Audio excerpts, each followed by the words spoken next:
오늘은 주신 본문을 가지고 힘나는 공동체, 다른 표현으로 옮겨보면 신명나는 공동체, 이런 제목으로 하나님의 말씀을 함께 상고하면서 은혜를 나누도록 하겠습니다. 혹시 우리 교우 여러분들은 강남 은평교회를 혹시 아십니까? 강남 은평교회. 강남에 있을까요? 아니면 은평구에 있을까요? 강남 은평교회. 그러면 은평 강남교회는 은평에 있을까요? 강남에 있을까요? 강남 은평교회가 어디냐면 사랑의 교회입니다. 옥하는 목사님이 맨 처음 사랑의 교회를 개척했을 당시 교회 이름을 강남 은평교회라고 지었다고 합니다. 옥하는 목사님이 이제 소천하고 나셔서 이제 숨겨진 미덕과 미담들이 굉장히 책으로도 출간이 되고 여러 가지 자료도 이렇게 나오고 있는데, 옥하는 목사님이 심우하실 때 사랑의 교회 출석 교인이 약 5만 5천 정도였는데, 은퇴하고 나서 한 기독교 신문 기자가 이렇게 질문을 했답니다. 목사님, 가장 기억에 남는 성도가 누가 있으십니까? 라고 여쭤봤더니 옥하는 목사님이 울컥하시면서 대답을 하시더래요. 교회를 개척했을 당시로 시간이 거슬러 올라갑니다. 서초동 인근에, 그때 서초동은 지금 우리가 머리에 그리는 그런 서초동은 결코 아니었어요. 일예로 제가 8살, 9살, 10살에 제가 이제 서초동에 지능아파트가 막 생겨났을 때 제가 거기 살았거든요. 12층에. 그런데 서초동 지능아파트를 제외하고는 다 풀밭이었어요. 그러니 그 이전에 교회를 개척하셨으니까 아마 우리가 생각하는 그런 그림은 아니었을 듯 싶어요. 그래서 옥하는 목사님이 어떻게 해서 그 지역의 교회를 개척했냐면, 말 그대로 소외되고 불우한 내가 교인들을 섬기고 싶다라는 취지로 강남 은평교회를 개척하셨다고 합니다. 그런데 이제 주일 설교를 이렇게 하면 이제 개척했으니까 교인 수가 그렇게 많지 않았을 테죠.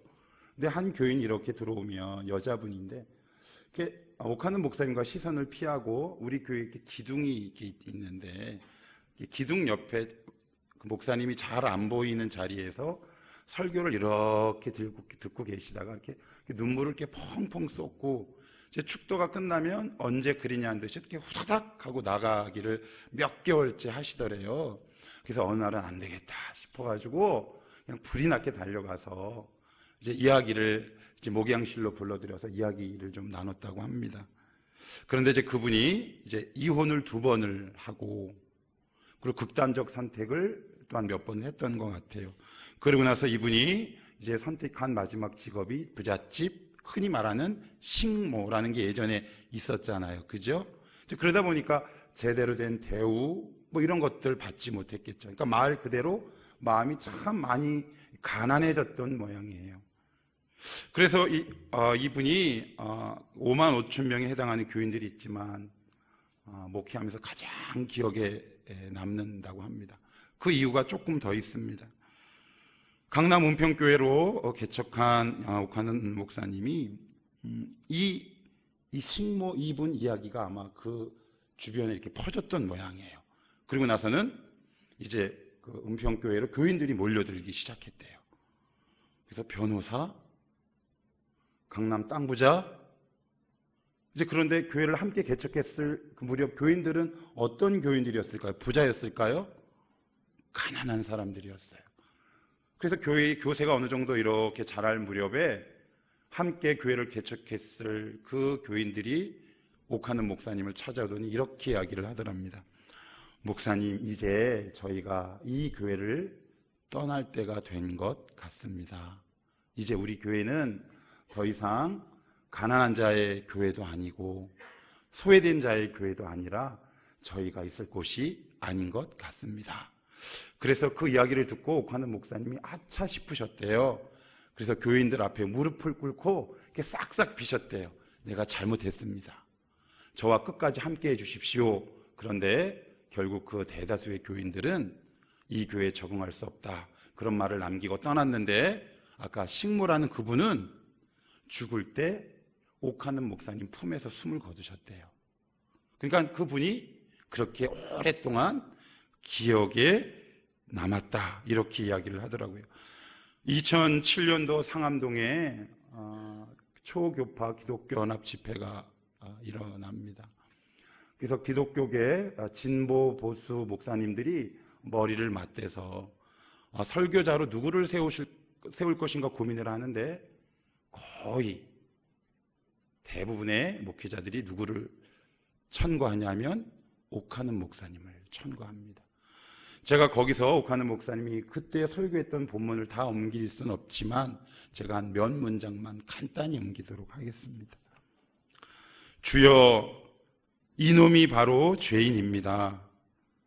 이 옥하는 이놈이 바로 입만 살아서 회개한 한국의 종놈, 이놈이 바로 한국교회의 가장 큰 죄인이올시다. 소외되고 가난한 자를 돌본다고 교회를 설립했지만 저 주위에는 늘 부자들만 득식을 거렸던 나의 입술이 나의 죄요, 나의 입술만 살아서 회개한 제가 한국교회의 진정한 죄인입니다.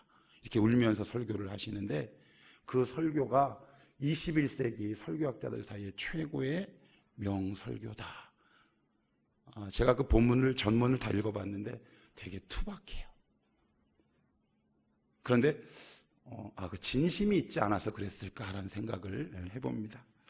다시 이렇게 본문으로 돌아와서 뭐 강남 은평교회든 아니면 그것이 사랑의 교회든 아니면 우리 교회가 되든 우리가 읽은 초대교회든 사람이 적을 때도 역시 문제가 있긴 마련이지만 이제 교인 수가 자꾸 증가하면 문제도 역시 그것에 따라 이렇게 많아지는 것이 그냥 인지상정이고 보편적인 상식인 것 같아요. 그래서 오죽하면 우리 조상들도 그런 말을 다 했겠습니까? 가지 많은 나무에 바람 잘 날 없다고.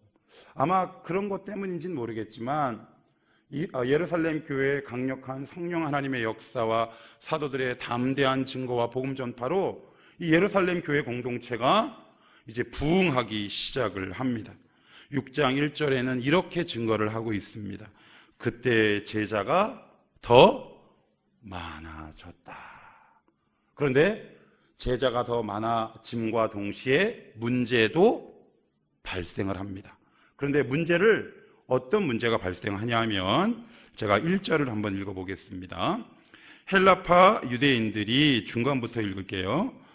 자기의 과부들이 매일의 구제에 빠짐으로 히브리파 사람을 원망하니, 요거 개역 개정도 그렇고 한글도 그렇고 번역이 조금 아쉬워요. 제가 이거를 원문에 충실하게 좀 이해하기 쉽게 제가 다시 한번 번역을 한번 해서 읽어볼게요. 헬라파 유대인들이 자기의 과부들이 매일매일 반복해서 구제 명단에서 제외되므로, 이게 훨씬 더 이해하기가 쉬워요. 그러니까 유대인 공동체는 큰 양대 산맥이 있는데 한쪽은 히브리파 유대인, 한쪽은 헬라파 유대인들이에요. 근데 헬라파 유대인들을 우리는 통상 뭐라고 이름을 짓냐면 디아스포라, 흩어진 유대인. 간략하게 설명을 할게요. 원래 이스라엘은 남북이 분단되지 않은 단일 국가였는데 이제 르호보암 때 나라가 북남으로 바뀌죠. 그죠? 남유다, 북이스라엘. 그런데 두 나라가, 남유다는 바벨론, 북이스라엘은 아수르에 의해서 멸망당해요. 그러니까 나라가 멸망당하니까 그 나라에 살고 있는 사람도 있고 해외에 떠돌아다니는 사람도 있을 거 아니에요. 그죠? 그러니까 그런 사람들을 지칭해서 뭐라고 하냐면 디아스포라, 다른 말로 헬라파 유대인. 제가 자료를 조금 찾아보니까 소아시아, 유럽, 아프리카 인근에 흩어진 유대인 디아스포라가 약 600만 명이 살고 있었대요. 그리고 2000년 당시 팔레스타인 지역, 즉 우리가 익히 알고 있는 예루살렘과 이스라엘 이 지역에 흩어진 유대인인 헬라파 유대인들이 대략 몇 명 정도 살고 있었냐면 100만에서 약 200만 정도가 살고 있었다고 합니다. 근데 하여튼 예루살렘 이 공동체에는 양대 산맥이 히브리파 유대인, 헬라파 유대인들이 있어요. 그러면 한번 제가 우리 교우 여러분들에게 여쭤볼게요. 아주 쉽게 여쭤볼게요. 힘은 어느 쪽이 더 셀까요? 힘은. 지금 교회가 무슨 교회예요? 해외 교회예요? 아니면 예루살렘 히브리 교회예요? 예루살렘이잖아요. 그러니까 헬라파 유대인들이 셀까요? 아니면 본토에서 오래 살고 있는 사람이 셀까요? 그죠? 한 교회에서 오래 교회 다닌 사람이 힘이 셀까요? 우리 교회 등록한 지 5년 된 사람의 힘이 셀까요? 이해가 되시죠? 그죠? 그런데 어떤 문제가 발생하냐면 과거에서부터 지금까지 반복적으로 헬라파 유대인들의 과부들의 명단이 구제에서 자꾸 제외되는 거야. 그러니까 여기는 매일의 구제라는 표현을 써서 좀 헷갈린데 영어 성경이나 헬라어 성경을 보면 이렇게 돼 있어요. 과거로부터 지금까지 반복해서. 그러니까 한두 번이면 원망을 안 하는데 꼭 결정적일 때, 예를 들어서 우리 교회에 구제가 1년에 2번 나가잖아요. 추석, 설날. 그런데 마땅히 도와줘야 할 사람이 있음에도 불구하고 그 명단이 계속 제외되면 구역장은 얼마나 속이 상할 것이며 본인은 또 얼마나 속이 상할 거예요. 그죠? 그러니까 그런 일들이 초대교회에서 일어났었다라고 오늘 성경은 얘기해요. 그런 일로 인하여 초대교회에 이제 문제가 야기되고 문제가 일어나기 시작해요. 그런데 그런 문제 앞에 사도들이 어떤 대응책을 내놓느냐 하면 우리가 익히 잘 알고 있는 본문이 오늘 2절에 등장하는데 우리 2절은 같이 한번 읽어봅시다. 자, 시작. 12사도가 모든 제자를 불러 이르되 우리가 하나님의 말씀을 제쳐놓고 접대를 일삼는 것이 마땅하지 아니하니. 그래요. 말씀을 어떻게 놓고요? 이게 이제 무슨 뜻이냐면 두 가지 뜻이 있어요. 하나는 뒤에 숨기다라는 뜻이 있고요. 그리고 두 번째는 소홀히 하거나 무시하다라는 뜻이 있대요. 그러면 교회 공동체에서 가장 중요한 게 뭡니까? 그럼 우리 조금만 더 고민을 한번 해봅시다. 여기서 말씀을 제쳐놓고라는 말은 설교를 안 했다라는 말일까요? 말씀을 전하지 않았다라는 말일까요? 그런 의미가 아니에요. 설교를 똑같이 합니다. 새벽기도, 수요기도, 금요기도, 주 1, 2, 3, 4, 5부, 찬양예배, 청년부 예배. 그런데 설교 횟수는 과거와 똑같지만 거기에 교회가 힘을 실지 않은 거예요.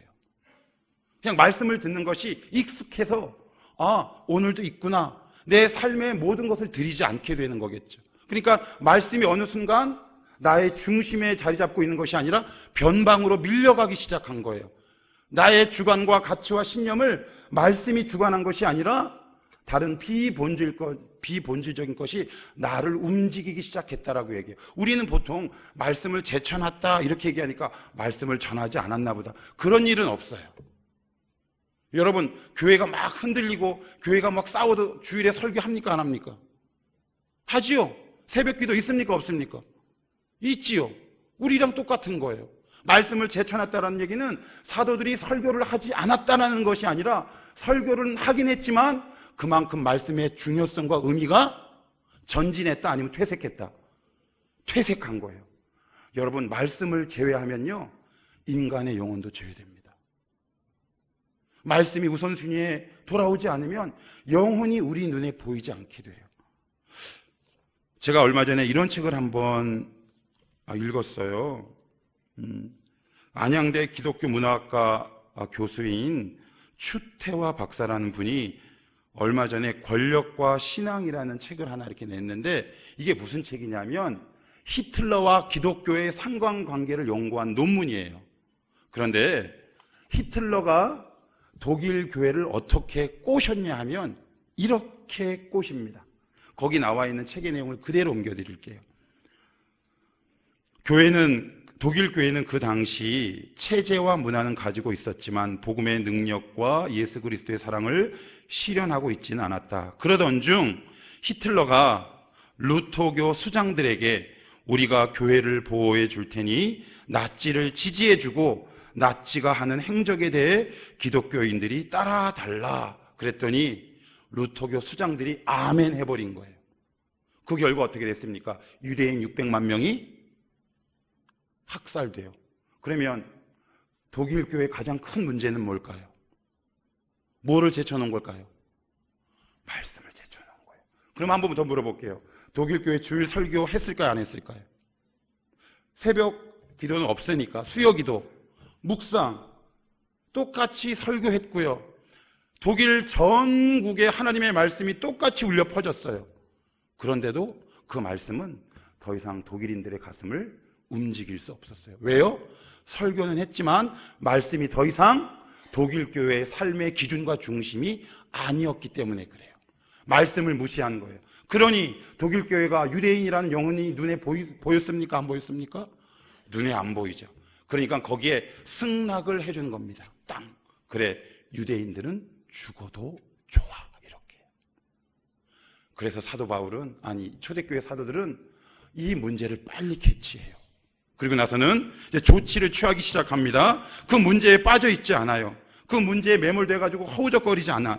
그래서 이렇게 얘기를 합니다. 3절, 2절 후반에 접대를 일삼는 것이 마땅하지 아니하니 형제들아 너희 가운데에서 성령과 지혜가 충만하여 칭찬받는 사람 7을 택하라. 우리가 이 일을 그들에게 맡기고. 자, 그리고 우리 5절은 우리 교우 여러분들이랑 저랑 같이 한번 읽어봅시다. 자, 시작. 온 무리가 이 말을 기뻐하여 믿음과 성령이 충만한 사람 스데반과 또 빌립과 브로고로와 니가노르와 디몬과 바메나와 유대교회에 입교했던 안디옥 사람 니골라를 택하여 사도들 앞에 세우니 사도들이 기도하고 안수했다. 그래서 7 안수 집사. 그죠? 모두 몇 명이 세워집니까? 7명이 세워져요. 그럼 세워진 교회는 어디입니까? 예루살렘 교회. 예루살렘 교회는 해외에 있습니까? 이스라엘 안에 있습니까? 자, 그러면 예루살렘 교회를 구성하고 있는 교인 수는 해외에 거주하는 헬라파 유대인들이 많을까요? 아니면 히브리파 유대인들이 많을까요? 히브리파 유대인들이 압도적으로 많습니다. 압도적으로. 그런데 놀라운 일이 벌어집니다. 우리가 함께 읽은 7명 전부가 헬라파 유대인들입니다.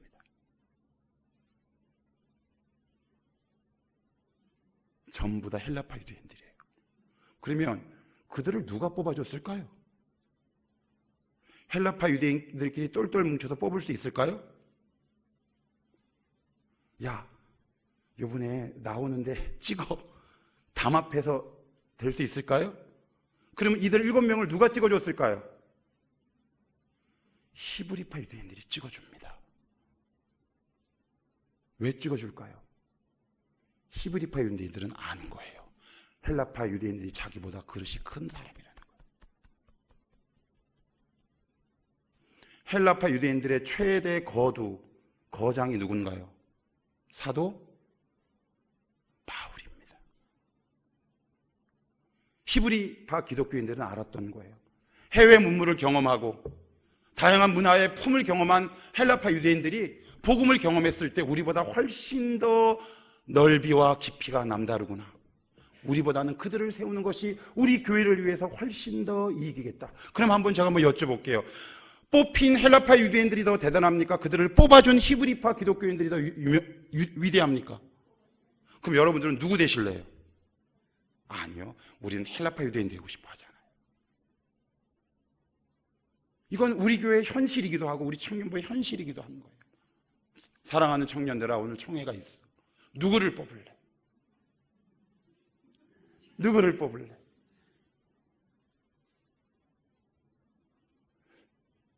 제가 그래서 하나하나 자료를 찾아봤더니 다 헬라식 이름이에요. 다 헬라식 이름. 이상하다. 아까는 헬라파 유대인들의 과부가 구제 명단에서 제외됐어요? 아니면 포함됐어요? 제외됐어요. 그런데 반전이 일어나죠? 히브리파 기독교인들에게도 각성이 있었던 것 같아요. 참다운 아마 회개가 있었던 것 같아요. 아, 우리가 말씀이 없으니 인간의 영혼을 왜곡된 시야와 시선으로 바라볼 수밖에 없었구나. 말씀이 회복되니까 마땅히 뽑혀야 될 일꾼들이 눈에 보이기 시작하는 거겠죠. 아, 이 사람들이 우리보다 훨씬 더 믿음의 실력이 뛰어난 사람들이야. 그래서 제가 한 책을 보니까 이제 나중에 이렇게 나오는데 히브리파 기독교인들이랑 헬라파 기독교인들이랑 초대교회 계속 충돌되는 사건들이 참 많이 일어나요. 여기 사도행전 일부분만 나오는데 한 자료에 의하면 성경에도 비슷한 내용이 나오는데 이런 내용이 나옵니다. 히브리파 유대인들은 어디에 능통할까요? 율법에. 그러면 그들은 예수님을 알지만 그들의 신앙의 밑변과 가장 깊은 곳엔 뭐가 자리 잡고 있어요? 율법이 자리 잡고 있어요. 그래서 이런 인식이 있는 거예요. 뭐뭐를 해야 구원받아. 이 의식이 흘러져 있는데 헬라파 유대인들은 구약에 능통해요? 히브리파 기독교인들보다 율법에 능통하지 않단 말이에요. 그리고 훨씬 더 문화에 자유롭고 익숙한 거야. 그래서 율법 없어도 충분히 구원을 얻을 수 있다라는 이 신칭에 대한 확신과 믿음이 히브리파 기독교인들보다 훨씬 강했어요. 이 본문을 보면서 히브리파 유대인들이 참 멋있는 사람들이구나. 내가 작지만 우리는 보통 이렇게 생각하잖아요. 제가 이제 몇 년 전에 제 그 동기들, 이제 제가 장신대 신대원 100기인데 이제 그 깨톡 정리를 좀 해야 될 게 있었어요. 깨톡 아시죠? 예, 정리를 하는데 이제 김삐리리 이제 목사가 있더라고요. 그래서 이제 또 오랜만에 그래서 이제 인터넷에 이렇게 검색을 이렇게 타타닥 해봤어요. 깜짝 놀랐잖아요. 우리가 이름만 대면 아는 대형교회 담임 목사가 되어버렸네. 나이도 나보다 2살이나 어린데. 제가 그거를 봤을 때 그때 제 솔직한 마음은 걔는 그 교회 담임 목사가 되면 안 돼요. 무슨 말인지 이해가 되세요? 저는 걔를 절대 축복해 줄 수 없었어요. 제 안에 흐르고 있는 시기와 이기적인 욕심 때문에. 히브리파 기독교인들은 그 욕심을 초월하고 극복했던 것 같습니다. 그래서 자기보다 실력이 훨씬 뛰어난 사람을 앞에 전진 배치하고 자기네들은 뒤로 싹 하고 물러나는 거예요. 물러나기가 쉬워요? 앞으로 나가기가 쉬워요? 대한민국 교회의 모든 문제는 용퇴가 없어서 문제이기 마련이잖아요. 그 결과 7절에 성경은 계속해서 이렇게 증거합니다. 하나님의 말씀이 점점 왕성하여 예루살렘에 있는 제자의 수가 더 어떻게 많아져요? 심히 많아지고 허다한 제사장의 무리도 이 도에 복종하니라. 누구도 이 복음에 복종한대요? 제사장이 변할 수 있을까요? 제사장 율법 대장들인데 그들을 거꾸로 뜨릴 수 있을까요? 그러면 그들을 밖에서 지금 보는 거겠죠. 저것들 분명히 이단인데 분명히 이런 문제들이 있다고 내가 소식을 들었는데 어떻게 하나 보자. 이렇게 보지 않았겠어요? 근데 웬걸? 초대교회 공동체는 본질을 회복하고요.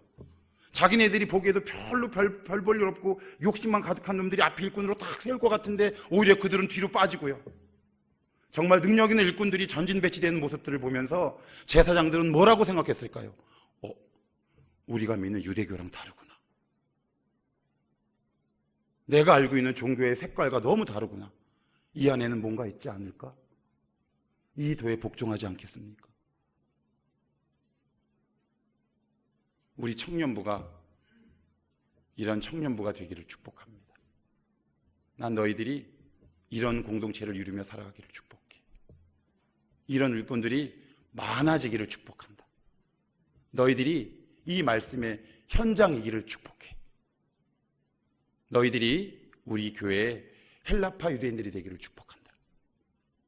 이 교회를 이끌 인도자가 되기를 축복해. 오늘 우리 청년부가 총회가 있는 날입니다. 아마 기도로 많이 준비했을 터인데 비단 이것이 우리 청년부에만 국한되는 것이 아니라 우리 교회, 한국교회가 이 말씀 앞에 기꺼이 우리 교회에 적용함으로 그 누구도 굴복하기 힘든 제사장과 같은 강팍한 무리도 우리 교회를 보며 기꺼이 마음을 내어줄 수 있는 멋있는 교회 공동체, 신명나는 공동체, 힘나는 공동체가 될 수 있기를 주님의 이름으로 축복합니다. 기도하겠습니다. 하나님 고맙고 감사합니다. 초대교회 공동체가 어떻게 문제를 극복하고 해결했는지 오늘 말씀을 통해 상고해 봅니다. 기꺼이 이 말씀처럼 이 말씀의 뜻과 그 의미 앞에 잘 순종하는 삶을 살아낼 수 있도록 주님 도와주시옵소서. 그리하여 말씀이 중심인 교회가 되게 하시고 하나님 늘 하나님이 기뻐하시는 믿음의 일꾼들이 곳곳에서 잘 세워질 수 있는 든든한 교회로 하나님 복내려 주옵소서. 감사하며 예수님의 이름으로 기도하옵나이다.